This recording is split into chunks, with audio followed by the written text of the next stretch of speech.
Welcome back to the Flow Sports Fix on this Tuesday. We're into the home stretch, and you know what that means? Yep, we've got our ticket. It's time to get on board. All aboard the Sports Express, your ticket to sporting news. Yeah, we're talking sport this morning on the Breaky Flow, and I can't believe it's taken nearly 30 years for an Aussie world champion to actually get the recognition that she deserves. So Pauline Menczer has been featured in a new doco that's all about sort of women in surf and how they've been underpaid, they've been given sort of subpar waves and just, you know, have ranked well and truly below men in a sport for decades. And Pauline apparently won the 1993 Women's Surfing World Championship, but she didn't get any prize money or sponsorships for this. So now in Bondi, in Sydney, they are honouring her.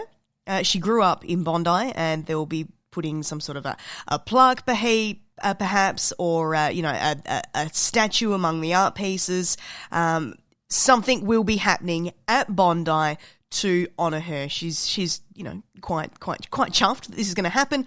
But it's definitely a documentary that's worth watching. It's called Girls Can't Surf. It has just hit the cinemas, and an online fundraiser has now been started to collect the money that she should have received, and so far it's already gained more than $59,000, which is great news. Now, as we move towards the AFL, and of course Brisbane going into a snap lockdown last night, means big news for AFL and the NRL. And everyone's had to, make tracks and exit Brisbane as fast as possible, which we saw the majority of the public doing as well. Now, it's the highly infectious UK strain of the virus, and the lockdown started at 5 o'clock yesterday afternoon. So officials are scrambling to sort of figure out what's going on this weekend. The Broncos have relocated to Sydney. The Lions will be playing in Melbourne now, but it's also put the Swans in a bit of a dicey situation as well.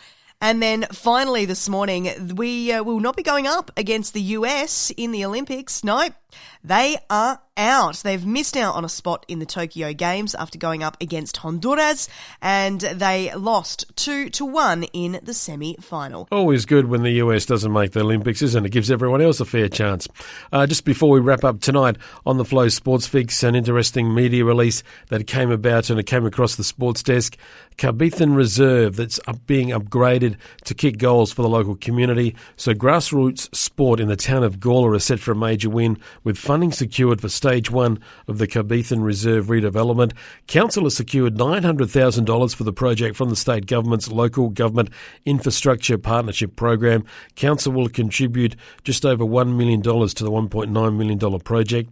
The redevelopment includes significant lighting, fencing and irrigation upgrades to better support the playing of soccer, baseball and softball at Carbethan Reserve, which is home to the Gawler Eagles Football Club, which is soccer, the Gawler and District Softball Association, the Blue Jays, the Giants, the Kangas, Trinity and Two Worlds clubs, and the Gawler Rangers Baseball Club. LED lighting upgrades will enable evening training and games to be held, increasing efficiency, and also fencing and irrigation upgrades will provide better game day experiences for players and spectators alike and support player recruitment. The upgrades will also help to reduce water usage.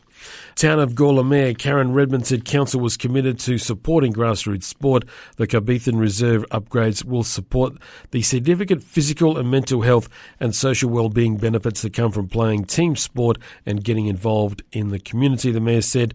We are very proud to be able to provide tangible assistance to the Gawler Eagles Football Club and the Gawler Rangers Baseball Club in their challenge for promotion to higher divisions in their respective competitions. Great news. And works for Stage 1 of the Carbethan Reserve redevelopment will begin later this year and expected to be finished in 2022. So some good news there. If there's news affecting your local sports, make sure you do get in touch with us.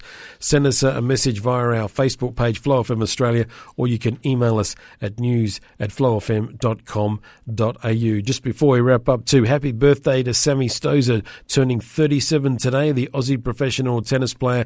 She is a former world number one in doubles. She's won a total total of 5 Grand Slam titles, 1 in singles at the 2011 US Open, 2 in women's doubles and 2 in mixed doubles.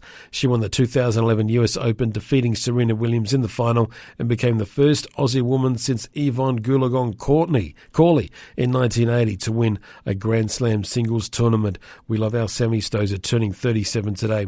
And on the event side of things, Australia and New Zealand finished their first official Test cricket match on this day in 1946. The Aussies, we won by an innings and 103 runs at Wellington. It's good for us always to finish on a high note. What do you think? Well, that's it. That's the Sports Fix for this Tuesday, March the 30th. Have a wonderful evening. We'll look forward to more Sports Fix coming your way tomorrow and for the rest of the week right here on Flow.